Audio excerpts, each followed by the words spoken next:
The Buzz, Australia's only live, interactive social media program on free-to-air TV, is proudly brought to you by Zetagrid, Australia's award-winning provider of on-demand IT infrastructure for businesses that want reliability, speed and flexibility.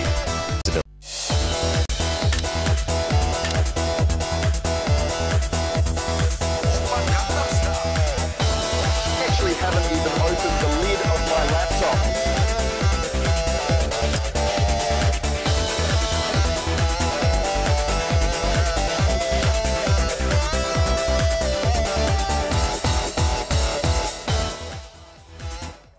Hello and welcome to The Buzz, Australia's first and only social media television program, live from West TV Studio 1 here in Perth. Thanks to our very good friends at Zetagrid.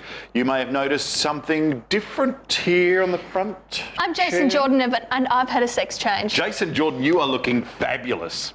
Thanks. What have you done? I've morphed, I've killed Candice Barnes and I've taken over her body. Have you taken over all the bits? Jason would say yes, but Candice would say no. So we're going to leave it at that. Maybe Jason Jordan is sitting in your chair and you don't know as part of some sort of prank. It might be something along the lines of Honey, I Shrunk the Kids. Maybe. Have a look at this.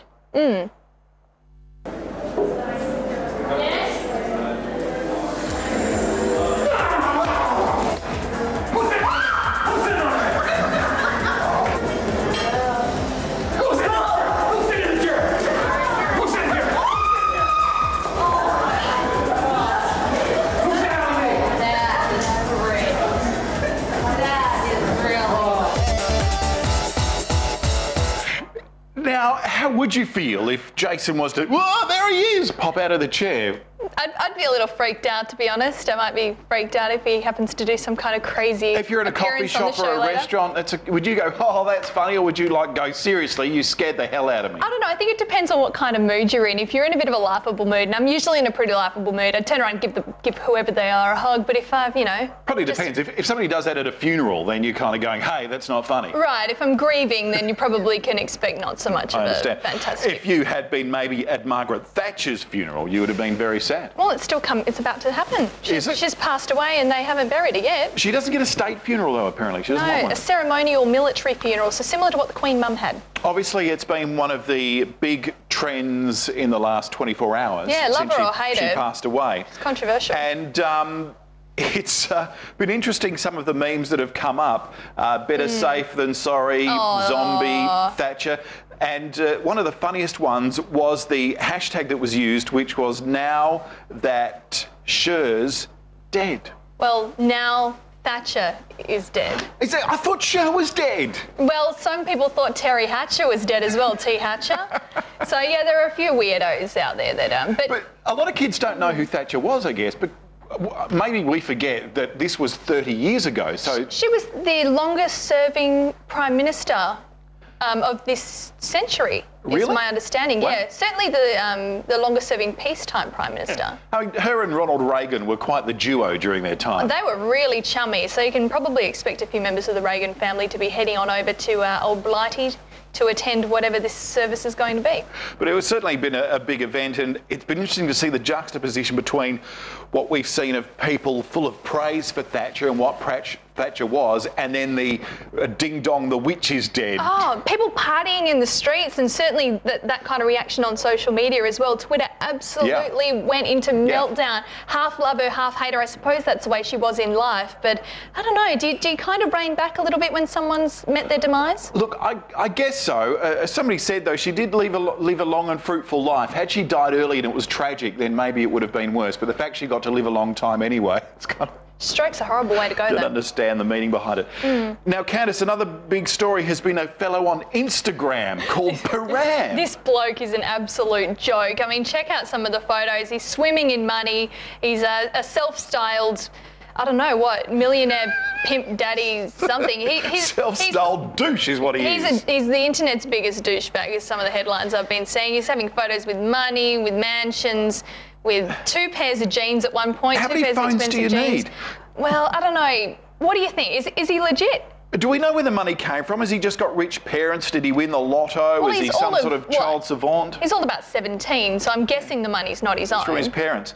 And is it real money, or are we all being trolled, do you think? I think that whether he comes from money or not, he is a classic troll. He's out there to bait some people and divide some opinions, and I think that he's succeeding, certainly, at the moment. He's out to make a name for himself, and he certainly is. Yeah, look, and good on him, and I guess it's the kind of thing you can do quite happily at 17 and have no idea of what a douche you look like. I think he'll figure it out at his 21st. Now, do you reckon Mark Zuckerberg's figuring things out? Well, probably. There have been a couple of announcements with social media, and we'll get to the Zuckerberg one in a moment, but let me ask you, if you were running a free social media network that attracted 200 million users every month, you'd want to make some serious money for that, no? I would imagine so. Well, it's an opportunity too. It's certainly an opportunity. Well, Twitter is going absolutely all over it, relaunching Twitter for Business. And one of the things that I really like about it, other than the fact that they're trying to dent into Facebook's ad revenue, which is kind of a little bit of a giggle, is that there's not just support for big business. You know, the big businesses can afford to hire some rookie or hire someone dedicated to look after social media. There are some dedicated resources on here for those who run a small business and want to use Twitter to promote their product or their service. So some really great opportunities there for small business people to learn about what makes Twitter such an effective marketing tool, and it is all free, other than, you know, if you chose to pay for advertising. Is Twitter an effective marketing tool? Absolutely. Who for? Who do you think is a business that really knows how to use Twitter well? Well, certainly government department, one that I've mentioned on the Who to Follow before, Census 2011, absolutely makes census cool, and that is a really hard job. Lamborghini have been doing it quite well lately. Some of the TV shows, The Buzz, have been doing it really well. Apart from, I mean, the media seems to use it, and I guess it's a natural fit for media and news services. My Kitchen Rules uses it really well, that Channel 7 I wonder show. more about, you never see many used car companies doing it well, or, you know, coffee shops really using it to its fullest. I think some businesses lend themselves better to social media than others. So someone like a makeup artist, which has something quite visual and quite creative to share, might be interesting. Whereas we've all seen a car before, so a used car yard might not have the content, might not have enough interesting content. Well, they have cars. Mark Zuckerberg is another one. He's given us something new for Facebook. Well, something new only if you're on Android, and only if you have a newer Android phone. So if you've got a Samsung Galaxy 3 or some of the other Android phones, then you're going to be sweet if you're into Facebook Home. If you want Facebook to effectively take over your life, then you're minted. Basically, this announcement is it's all about creating your life on your phone without having to open the Facebook app itself. So when you look at your home screen on your phone, you can like, you can comment, you can see your news feed right there. It is kind of petrifying. Well, I actually saw it and I thought, this is really clever, and the reason is it turns, instead of going to your phone and having your smartphone and having your list of apps and things, oh, what might I do? Your first port of call is Facebook. So even before you touch the phone numbers to ring someone or check something else, you're immediately in on Facebook without even thinking about it, and you're commenting on people's phones. So it's like Facebook becomes the portal. Facebook is your first place you go. One of the big criticisms of Facebook is that while it is a free service, Facebook is not the product. The people who are on Facebook, so me and you, are the product. So they're selling our information or using our information however their terms and conditions deem. So what does this mean for Facebook Home? Can they see the phone numbers we're putting in? Can they see the links and the apps we're using? Some apps come with a disclaimer that they can actually operate the camera on the front of your phone, so you wonder. It'll be interesting to see how it turns out, how many people use it, and whether it takes off. I think it will take off. I think it'll take off as well. Video puzzles. Oh, yes. Okay, so this is a YouTube thing I came across. Absolutely fantastic. If you like YouTube and you like YouTube videos, as most of us do, kind of go hand in hand. This is a really creative way of getting it out there. It's a YouTube song made from YouTube videos. Take a look. Something messed up.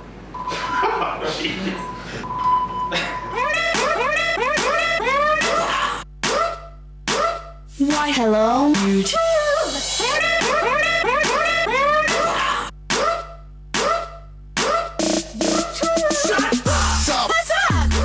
What's happening? What's up?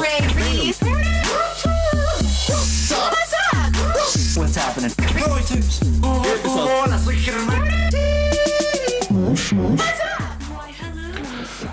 The Buzz. Thanks to Zeta Grid here on West TV. Live and local in Perth, hashtag The Buzz. If you'd like to comment, maybe you've seen a YouTube video that you think's worth putting on the program, make sure you're part of the program and tell us what it is. We'd love to see it. I've been looking at some websites, Candice. Some social media websites, perhaps? Absolutely. Just for something different? Some of the time. I've been looking at a lot of other websites too, but I thought what I would do this week is have a look at, we talk about Twitter and MySpace just for the fun of it, and Facebook and all the main ones, LinkedIn quite often. Yeah, But LinkedIn. there's a whole list of social media websites that people may not even know about, but might fit them perfectly. One may be blackplanet.com. The world is yours. Can you guess what sort of people it's for? Without being politically incorrect, is this a race issue? Well, it seems to be directed at primarily African Americans, or people, I guess, who identify themselves as black. Now, strangely enough, there's no question there when you're opening up as a member where you say, what colour are you? So maybe you just can say, I just like, hanging out with other people that like to be on a black planet. That seems a little counterproductive. Well, I guess, but certainly in America, it seems that it's another culture. Oh, there's a pride there, and all for recognising your heritage. But geez, aren't we supposed to be working together? And well, I don't know. Maybe you can join Black Planet. Maybe that's the thing. Is anyone on it? Instead of them coming to your Facebook, Mark Zuckerberg, or where all the crackers are, they say come to our Facebook page. Anyway, is anyone using it? Black Planet? Well, there's about 2 million users of that one, so it's very popular. Oh, this next one has a lot less. It's called the-sphere.com. Okay, what's the point of this one? Now, have a guess. Have a look at this front page here. Look at these people. They're all looking very schnazzy, very attractive. Is it a ball gown exchange? It is actually a page for people who are super rich. You're joking. If you live in Monaco and you drive a Lamborghini one day and a Ferrari the next, and you're tired of the peeps on Facebook because they're all poor. Can that Param guy go on there, do you think? I would imagine he could, but would you want him? Certainly looking by the front page, you don't particularly have to be royalty, you've just got to be filthy rich. So that seems a bit of snobbery right there. Safe to say you and I will probably never be accepted on that one. It says a private online luxury network for exclusive personalised services. So I wonder what the exclusive services are. Naturally, Candice, I can't join that one. My guess would be that it's some kind of country club for nerds. I think it's exactly what it is. If I had to put a guess out. If you're looking for a golfing partner. Now, line4heaven.com is my final one. Oh, is there religion involved in this? Well, kinda. It's a little religious. It's a little bit about handing down karma. So what happens is you post your profile up there if you want someone to pray for you about something. And you can find other people and have a look at them and go, oh, this guy, he looks nice. And he'll post up a little thing about himself. And you'll go, oh, well, I'll pray for him because, why do we need to pray for him? What does he need? He's got a sore leg or he can't get a matching two sides to his hoodie. So I'll send in a prayer for him. I drive in my sleep. That's his confession. This sin has been forgiven because 26 people prayed for him. Driving in your sleep is probably pretty low on the scheme of sins. It seems reasonably low. Look, are you praying for him, or do you have to have a particular god, or what's going on? It uses the term karma point, so I can only presume that you can probably be a little ambiguous with which god you're praying to, or gods, plural. But I would say go and have a look and mix up. Maybe you'll find some people of your own particular strange Jedi faith. Or could you, could you take away some of the praying, or could you, I don't know, just wish no harm upon a person? Can you damn them? Damn, you're gone. Interesting. Now, coming up later, remember that we are going to be chatting to somebody that's missing from this table, from his location here in Perth. There's no one missing. I don't know what you're talking about. Oh, we're talking to him now, apparently. He's on the phone. Can you hear us, Jason? Shiphone. Hey guys, how are you going? More importantly, how are you? Well, apart from some very sore kidneys, I'm actually okay, but it looks like I'm going to be having a little bit of surgery tomorrow. Put some stents in my kidneys, but it's okay. I've got social media to keep me company. So I'm guessing you haven't fallen afoul of some kind of crazy Thai mafia mob, right? Again. This is not the sort of dress that you normally wear out. This is a hospital gown. I've seen you out, Jason. Yeah. Jason, this came on all rather suddenly too, didn't it? Because we thought you were going to be here until about midday, and suddenly, you've disappeared.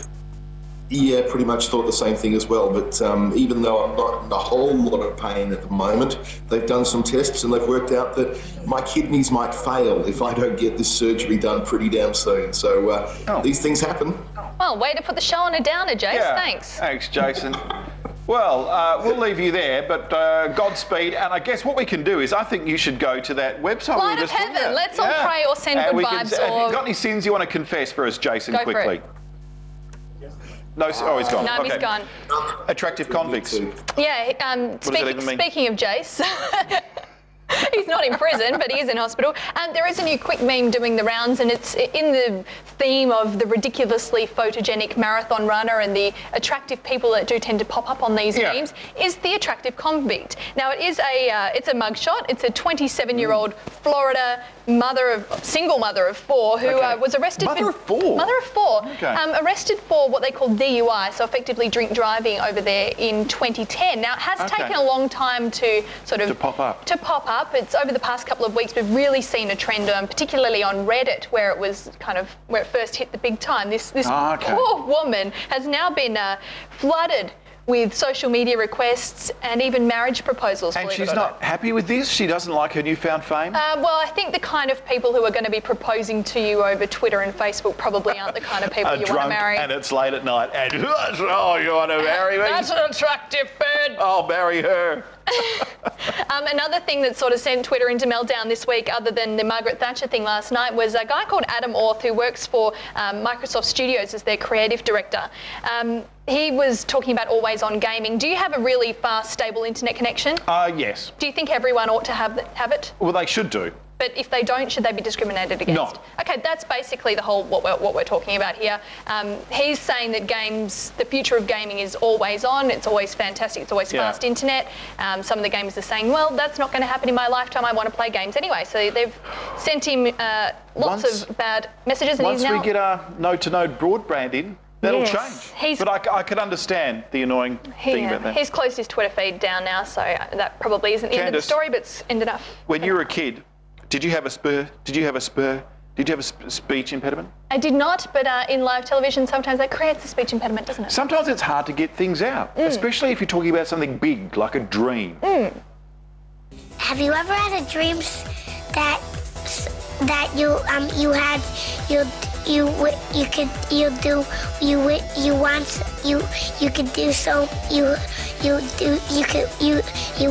want him to do you so much you could do anything?